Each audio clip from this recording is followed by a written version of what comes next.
Terrific idea for a wedding portrait, Joe. I wish I could use the dress for the ceremony. Great place, pal. Didn't I tell you? Real Western atmosphere. He's kidding. Deep in his heart, he knows that real ghost towns don't sell frozen yogurt. Joe, come out with us next time we camp out in the desert.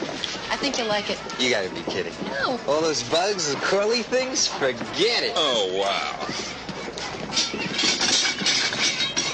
Come on, Trigger. You know, I've never understood your obsession with the Old West, all this cowboy business.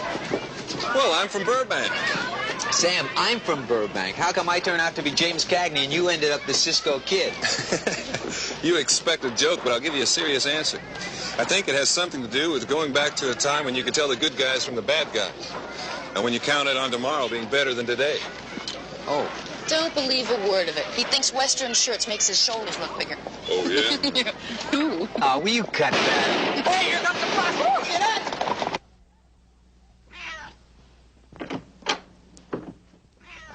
Shane, didn't I let you out when we left? Listen, I'll heat the pizza. You guys clear the table, okay? Just because Joe's here, I guess we'll have to eat off plates. This technical stuff yours? Nope. When I come to L.A. for the weekend, I try to leave the job at Tucor behind me. Looks like Carol's got a paper due. Effectiveness study of low-level radiation testing. That's my darling. Aha! Okay. There you go. Come on. Isn't this great? You're a successful chemical engineer. I'm doing what I always dreamed of doing. You've got this terrific woman you're marrying. I'm still maintaining my high standards. What a life. Joe? I'm scared out of my skull. About what? I don't know. Maybe it's just working in the nuclear industry. It doesn't take much to get a guy edgy. But at my plant, I've picked up on carelessness, sloppy work. It's not safe there. Well, it's pretty scary, all right. That's not the only thing that scares me. See, they've got me pegged as a troublemaker at Tucor. I can relate to that. I get the feeling they're keeping an eye on me. And they should, too. I am out to get the goods on them. Sam, I'm going to use a scientific term on you. What is it? Paranoid. A little harsh, pal, but maybe it applies. You just don't know. Were either of you guys in the kitchen earlier today? No. Okay, I think someone was. They went through the cupboards and the drawers. How do you know? I wish I didn't have to admit this, but I love my kitchen. I know every inch of it. And things aren't where they were. I mean, everything is tidy but out of place. Listen, I'm a very jumpy person right now. Don't aggravate. Now, take it easy. It's not enough to go on. Check my file drawer, will you? It's okay. It's locked. No, I was using it all morning on my paper. I left it open. Shane. What? The cat. That's right. I thought I left him out, but he was in when we got back. You did let him out, hon. He came back in with whoever was here. Now, I almost wish they'd ransacked the place. This is so spooky. I mean, it's neater than when I left it. Listen, it could be nothing.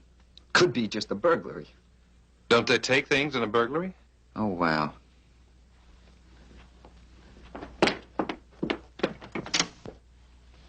I know. But we have to do something. Maybe we should call the cops. For what, breaking and tidying?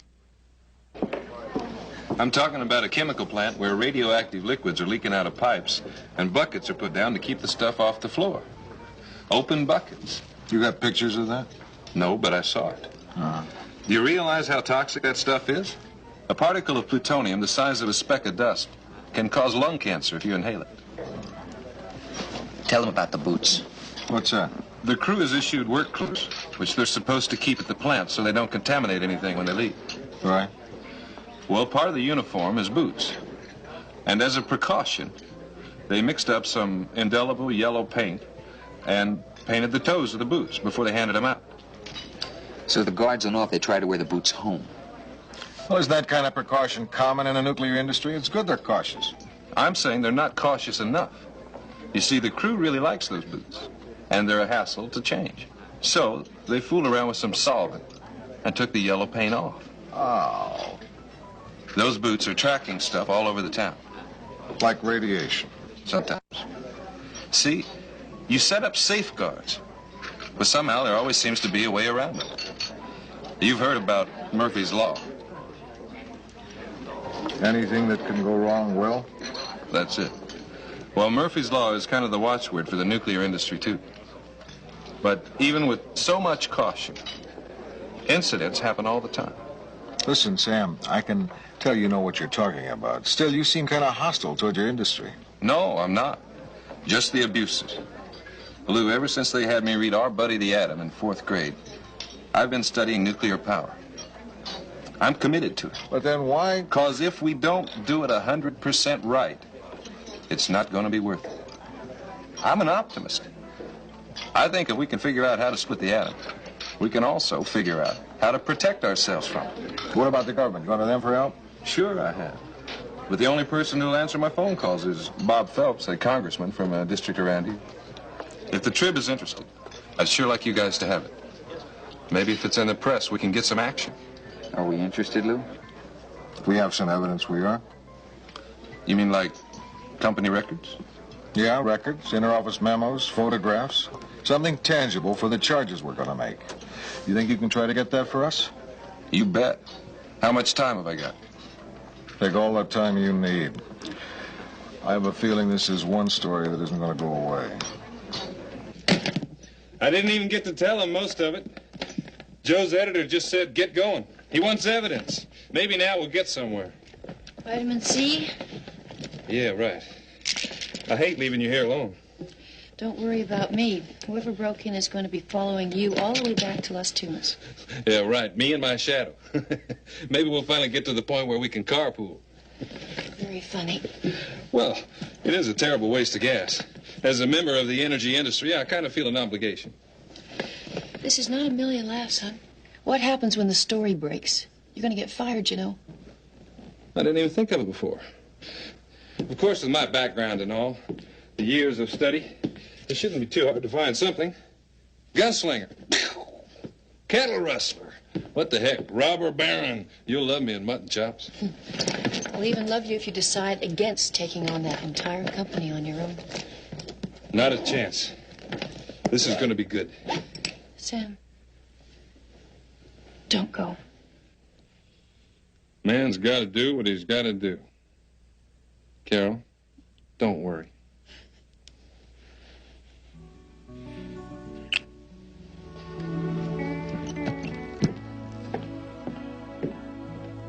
Sam, hat.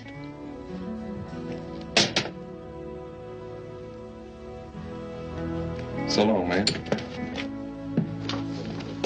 Hope you don't mind Rossi giving Sam Beecher your private number. He's spooked about people listening in. That's why it's a private number.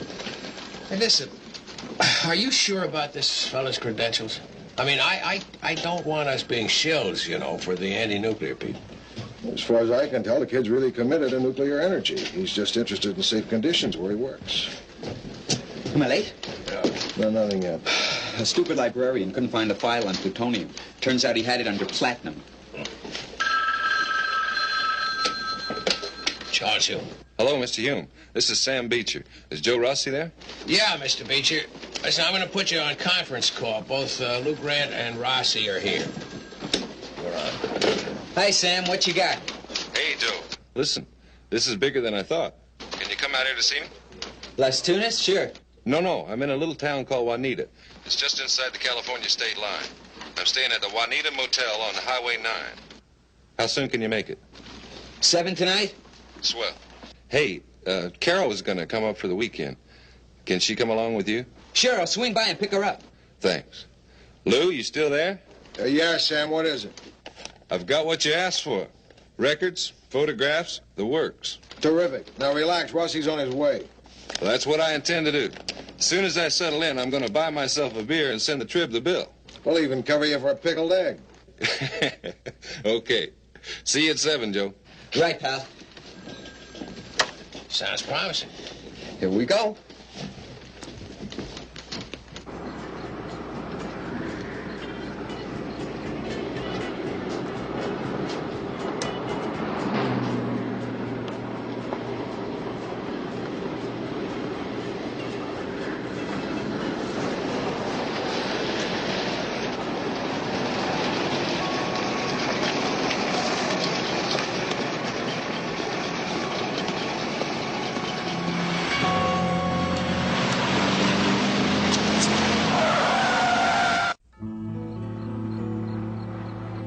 Thank you. Nada. Not even married yet, and I'm checking the bars for it. Give me the next one. Okay. Wendell's Bar and Grill. 645. Look, why don't we just call the cops? Cops? Why? What could happen in a town this size? Well, you know, Sam, maybe you had to shoot it out with a local hired gun. Well, I guess it couldn't hurt to call. I'm gonna make some coffee. You want some? Sure.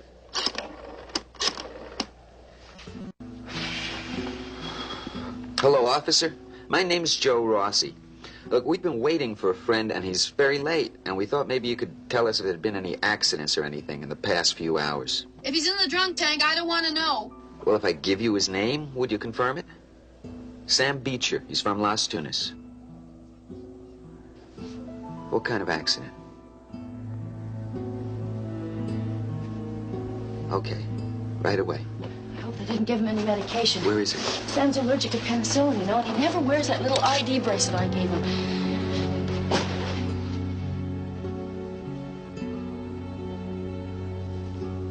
Oh, my God, no.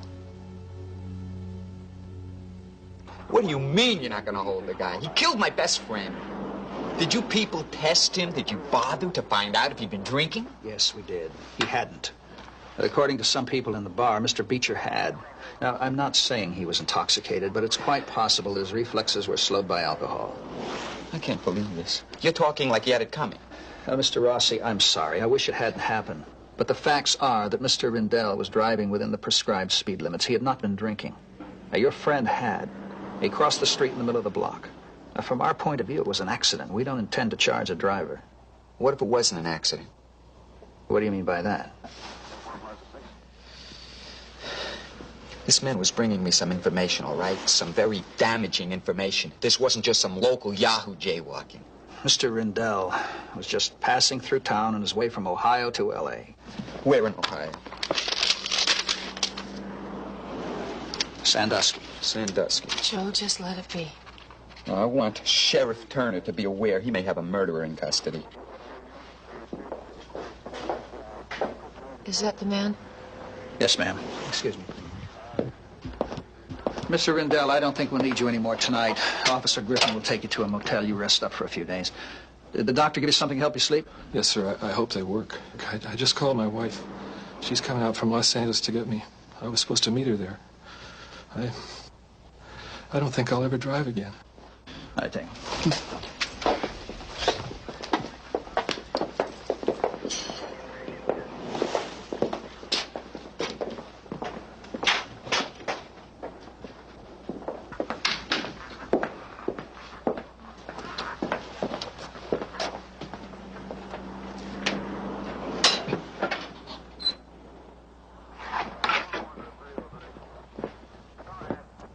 These are Sam's things. That's right. We're going to have an inventory. This is his fiancée. They ought to go to her. Well, did he have any immediate family? No. I was going to be it. Oh.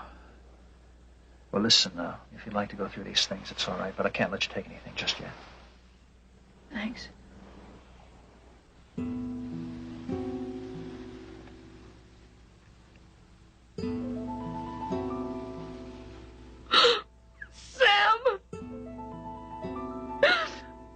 I don't think I'm going to be able to take this. Come on, miss. I live right next door. My wife will stay with you. She'll be all right. Why does this have to happen? It's okay. You just let it out.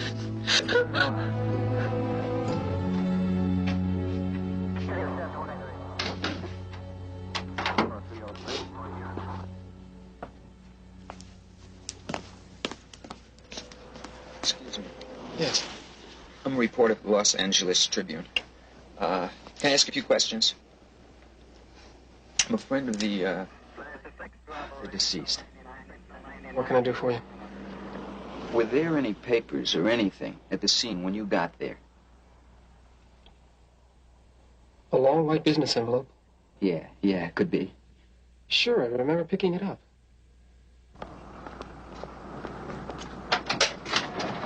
I know, I put it in here. Just a regular white envelope, right? I don't know. Sam didn't tell me. Where is it? Could you have dropped it when you moved him into the hospital?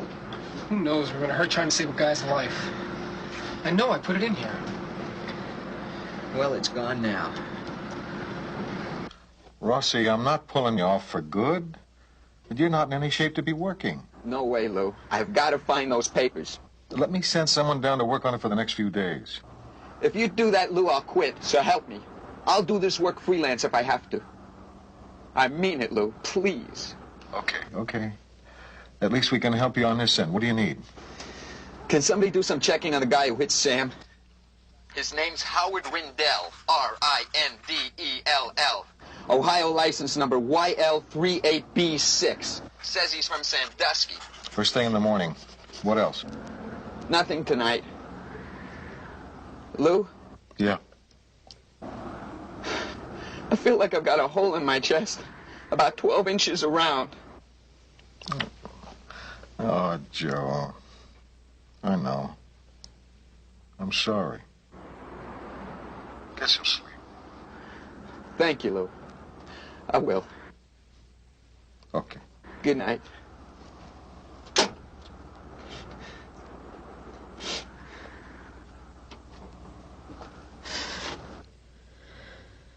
I don't know what I'm going to do about a funeral.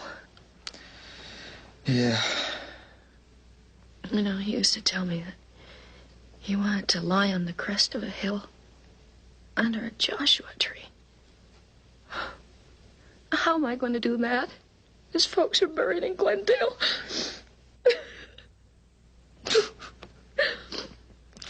That sounds just like Sam. He liked to make it tough on us, didn't he? Always putting his friends to the test. You never let him down. I did. Lots of times. But never as bad as I did on this. I feel like it's my fault.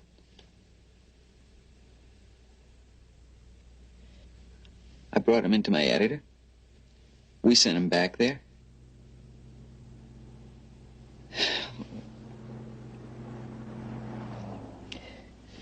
It'd be nice if you tell me it's not my fault.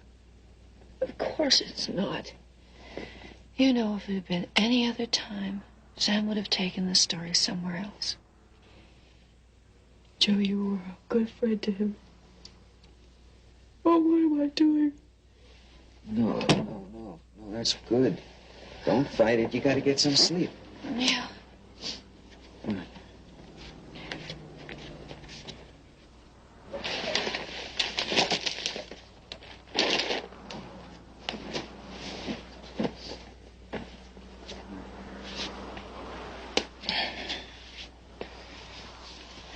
Go.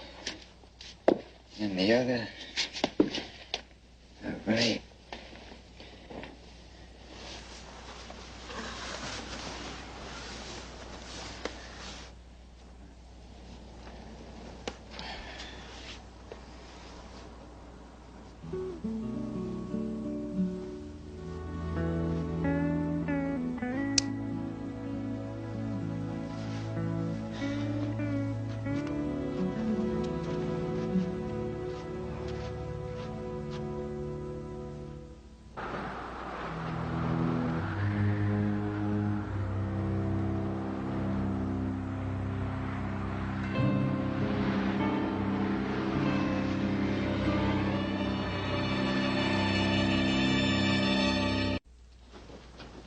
Are we finished here?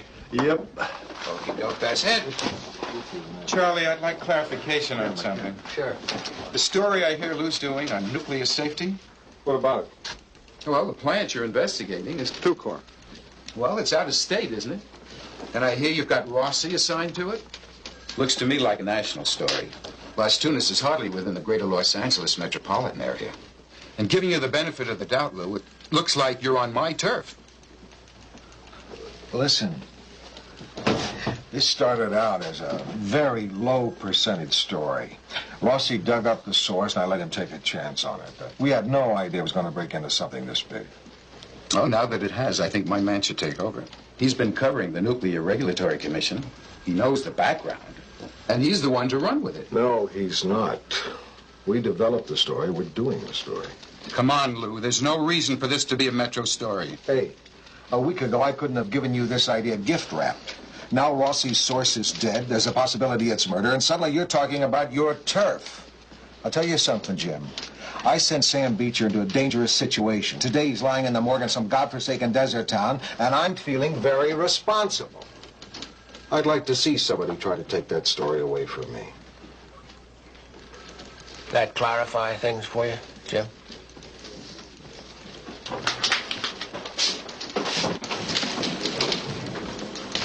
Lou?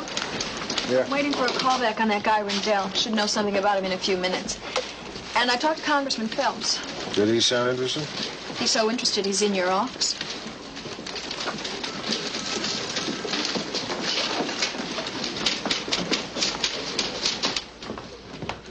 Congressman Phelps. Please, Bob. Good to see you again. Yeah, Lou, when was the last time? That day the Vikings beat the Rams. In all that rain and mud. What a beautiful day. I keep forgetting you're from Minnesota. Glad you stopped by. Sit down, sit down. Did you know Sam Beecher? Only on the phone. I was very impressed with him. What happened there? We don't know yet. Looked like an accident, but maybe not. He made a lot of enemies lately. Yeah? At Tucor? He didn't tell me. What did he tell you? He outlined conditions at the plant, things he said were unsafe. Why did he pick you? I suppose because I'm in the House Occupational Safety Subcommittee. Looks like you've got a hot issue to work with. All these issues are hot. We just don't know enough about the long-term effects of a lot of these chemicals we're making. Not only the radioactive stuff. Look how long it took us to understand the dangers of working with asbestos. Or lead. Exactly. And Tucor. Talking deep background, okay? Okay. We've been trying to nail Tucor for some time. Not easy. You mean that? You've got the weight of the federal government behind you. Yes. Got the weight of the federal government behind me, in front of me, and on top of me. Yeah, I know that feeling. And don't forget the nuclear lobby. They pack a lot of clout around Washington. So I've heard. Let's work together on this. Keep me informed on the Beecher thing. Tell me anything you feel you can. Meanwhile, I'll get my office looking into it independently. That's good to hear. Thanks for coming by. So long. So long, Bob. Thank you. Got the information on Rendell. Oh, what'd you find out? He's from Ohio, all right. Sandusky. Works as a security guard for Continental Shoreline, What's that? a tiny company that makes oceanographic equipment. Nothing there, then. Except I traced it through 2 holding companies, a couple of false fronts. And guess what? It's a subsidiary of Tucor.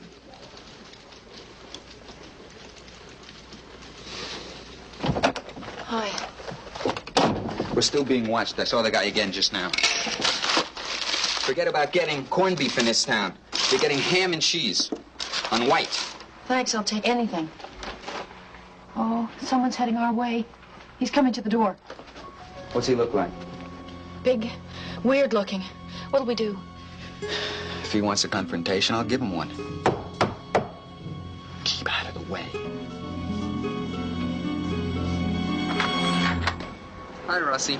Lou sent me down to get some shots. I know. Oh! Why didn't anybody tell me you were coming? We were scared stiff. Probably because Lou sent me here to look out for you, and he didn't want you saying no. Does me being here bum you out? Are you kidding? Animal, this is Carol. He's one of the photographers at the Trib. How do you do? Carol's my friend Sam's fiancée. Oh, hey, I'm sorry. Listen, there's something else. Lou didn't want to give you this on the phone, just in case, but Billy found out something heavy. That guy that was driving the car, Rendell? Yeah? He's tied to Tucor. Oh, no. I was praying it was just an accident. Animal, you came at just the right time. There's some big, strong-armed jerk been watching Carol and me. I'm going to find out what his game is right now. Keep an eye on me.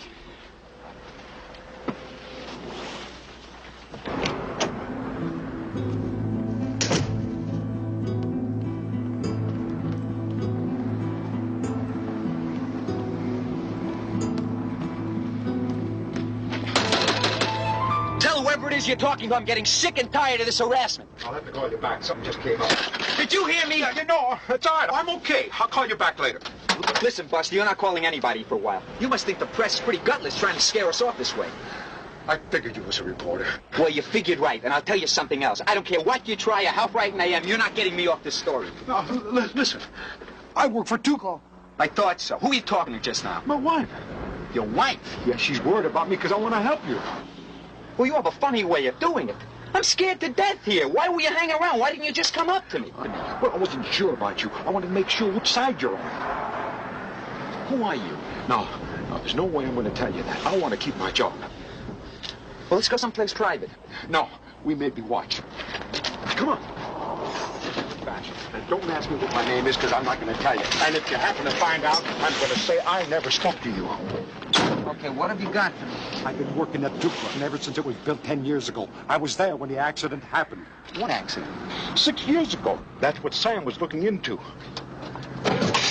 Check out the medical history of the employees. People are dead. Check it out. Listen, what kind of accident was it?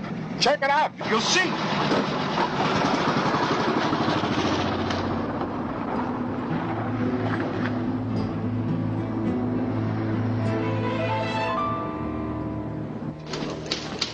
Guess what? Congressman Phelps has backed off on his investigation of Tucor. Where'd you hear that? His secretary phoned me just now. Apologized for not returning all my calls, but said that the Tucor business had been temporarily tabled in favor of more pressing matters. Like the celebrity tennis tournament he's refereeing. I just got some copy on it. Sounds like he's beating a hasty retreat. He seems so gung-ho. Wonder what happened to him. Somebody get to him? Don't make me guess, Billy. Find out.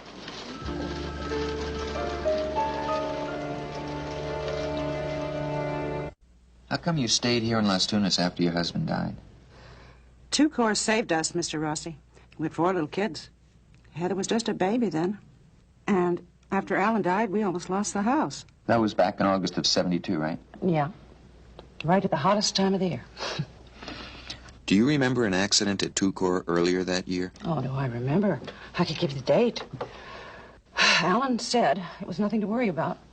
But when they come rushing into your house and strip the sheets off your bed and the clothes out of your closet, well, you don't forget something like that. They really did that? Took your sheets and all? Oh, yes. And no explanation. But Alan asked me to trust him, that it was just a false alarm, and we had not been contaminated. So I did. But it was never the same after. You married, you mean? Oh, everything. Alan just got more and more depressed. He was obsessed with the idea he had cancer, and he was going to doctors until he died. So he was right then. He got cancer. Oh, no. No, Alan shot himself. Suicide. Oh. That's why the insurance company wouldn't pay off our policy. But Alan's boss at Tucor, he said we'd be provided for, and he kept his promise. He said the company felt bad, seeing how much pressure Alan had been under, and I tell you, Mr. Rossi, I'm grateful to them for life. Where's Lou? He's down in composing. Rats. I'll leave him a note. But I would love to see his face when he reads this. I just learned why Congressman Phelps put a stop to the Tucor investigation. Found out his grandma had her family fortune tied up in the stock, right? No, better. Or worse. I just got word from a very disappointed member of his staff. He says the congressman got mixed up with a $50 hooker who had a tape recorder and enough business sense to use it. Tucor's got the tape. Uh-huh. Or a friend of theirs in Washington does. So now Phelps is worried about his own occupational safety for a change. Boy, oh boy. The guy falls victim to the oldest trick in the book. How could he be so dumb? Poor bugger. Billy. Yeah. It's not funny. Oh, sure, I know that. I didn't mean it. Art, I'm sorry. All right.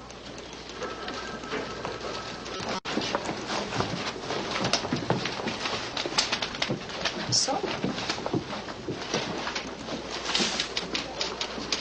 I'm sorry. I'm sorry. I wasn't with Tucor at the time of the incident you mentioned, Mr. Rossi, but I've pulled the files. Just exactly what happened?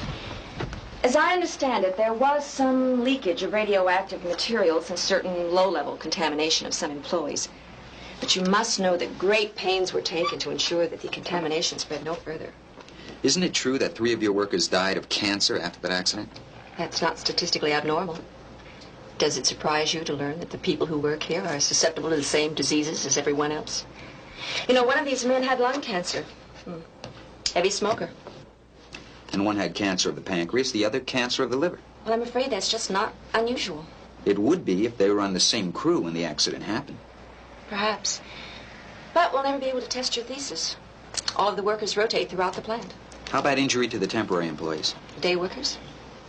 What about them? I understand you use high school boys and migrant workers for particularly hazardous jobs.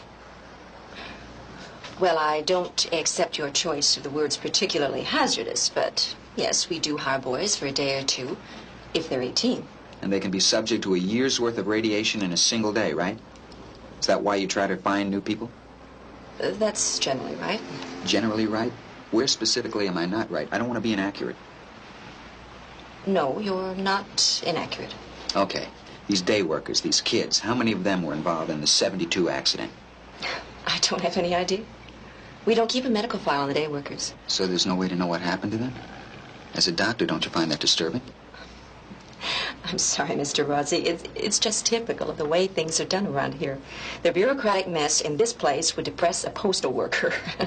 But you're supposed to be in charge of the medical records. And I don't have the budget or the staff to handle things any differently. But we are talking about the lives of people at Tucor. Mr. Rossi, I know you're upset. You knew Sam Beecher. You think he was murdered. This is a small town. Word gets around. Off the record, you want my opinion of what happened? Yes. Nobody at Tucor had Sam Beecher killed. Listen, I know these people. And nobody around here would have that much initiative. I got the next deal. Right. I've been working for Tucor 8 years. I've seen some goose, and there's nothing wrong with me. That's not what Mary Lou says. Remember when I left my gloves in here that night? And we had to sneak in at 4 in the morning to get them back before work the next day. You mean you contaminated this place with radiation? Oh, I don't think we did any real harm. Of course, the chili in here has never been quite the same since. Yeah, it's better. I can hardly wait till they turn out the lights and the waitress glows in the dark. You didn't tell the owner about the gloves? Are you kidding? We like that guy. He could have really put a dent in his business. Anybody mind if I take a few pictures? You bet your life we do.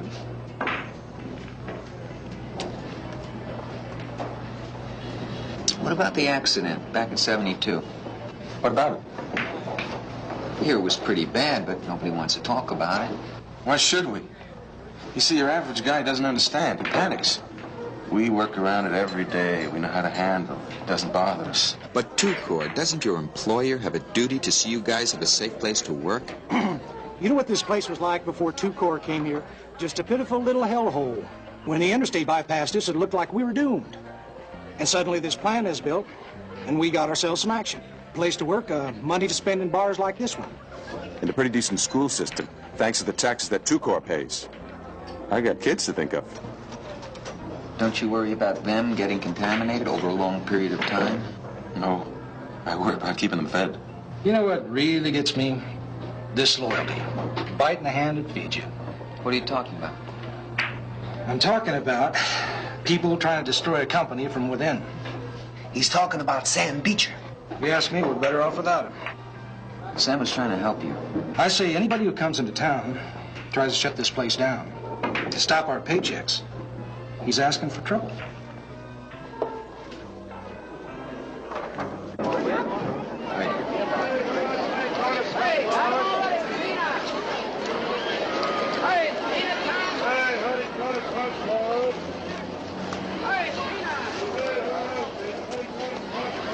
Hi, Bob. Lou, hi.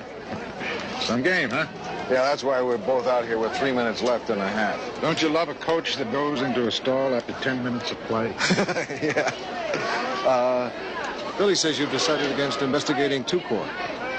Well, I'm glad we ran into each other. Billy is wrong. We did investigate the Sam Beecher business. What'd you find out? Well, it seems as though the kid was kind of a whiner. He never got as high up in the company as he wanted. He realized his debt ended, so he took it out on 2-Corps. You know what it's like. Sure, it happens all the time. What'd you find out about his allegations?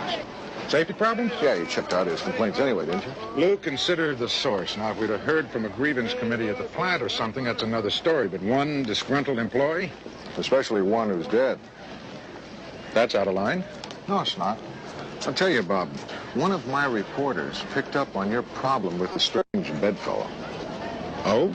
As a matter of fact, when we get some people willing to talk on the record about it, it'll make a real nice sidebar to our story on 2-Corps. Blackmail is always a grabber.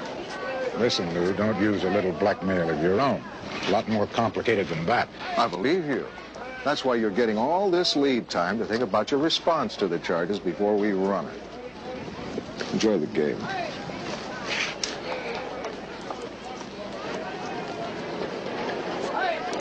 Nothing for me, thanks. Well, that's the last of the stuff from Sam's apartment. I guess he just wasn't keeping any 2-Corps stuff at home.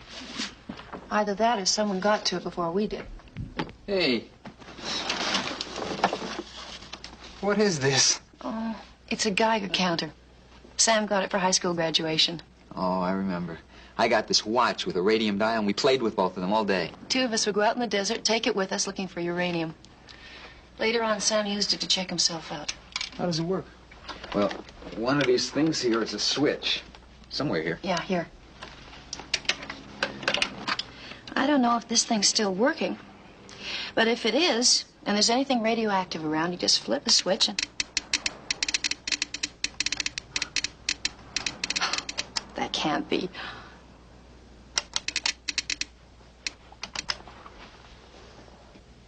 Rossi, you wearing that radium dial watch? No. Carol, can this be a mistake? Why is that doing that in here? I don't know. Let's see what's setting it off.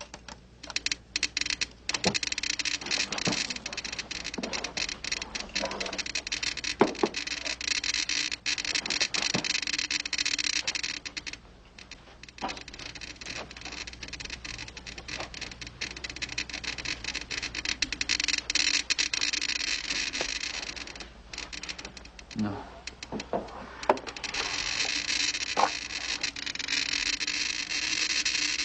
My clothes. I bet it's the same in my room. What are we gonna do? Somebody wants us out of here. And we're going to accommodate them. But first, we're going to use an outside phone to call the cops. And I'm going to call Lou. Okay.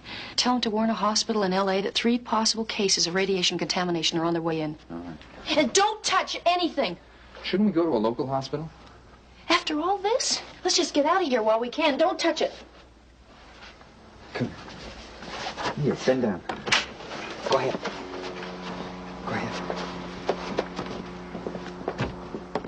Calling Dr. Newman, please. Dr. Newman, please report to pediatrics. Lou, How are you? and thanks for the clothes. Sure, my mother didn't help you pick these out. I had to guess on the size. How'd I do? Pretty good. The tie was a joke, right? Uh-huh. So were the suspenders. Oh, yeah? I like them. Which room's Rossi in? That one. Lou, Rossi's pretty depressed. I know. Hi. You got a clean bill of health, isn't that great?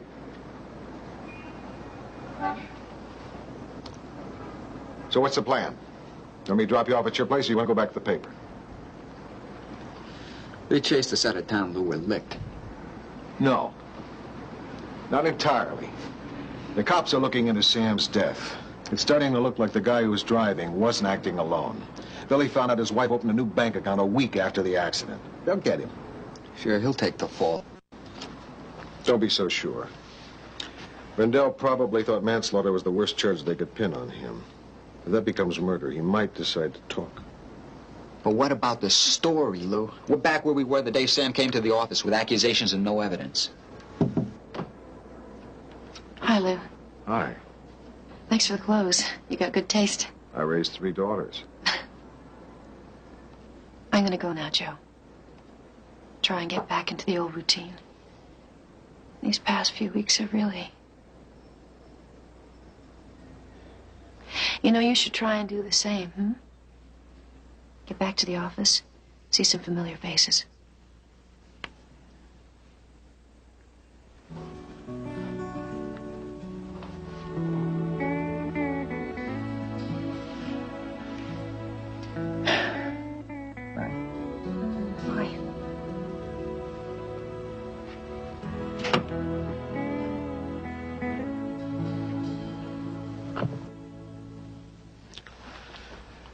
Listen, Joe, at least we know there's a story here.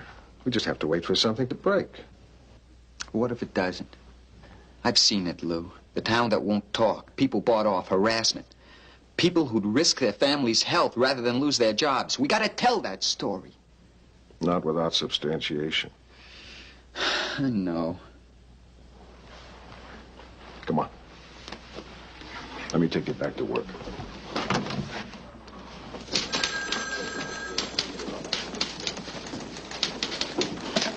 Hi, Rossi. Hi, Ivan. I've been saving your mail for you. Thanks. Thanks. Howdy, stranger. Hi, Donovan. Welcome back. Gang put me in charge of the welcoming committee. Okay, but I hate these big deals. Just let's get it over with. We already did. Hi, Rossi. You're looking pretty good. I'm sorry about your friend. Thanks, Billy.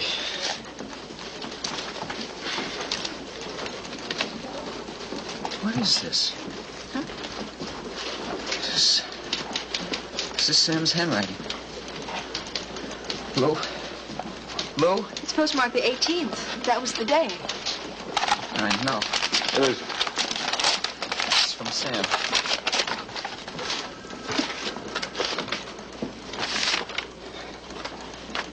Dear Joe, remember Murphy's Law? Well, just in case one of us screws up, I made a protection copy of everything I gathered from the plan. Getting cautious in my old age. Even you can't deny that this makes for one hell of a story. You're welcome, Sam.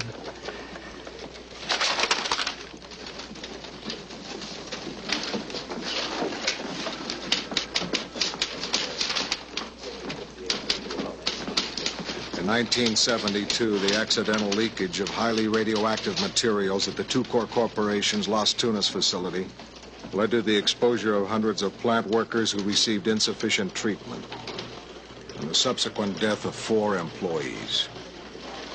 5, Lou.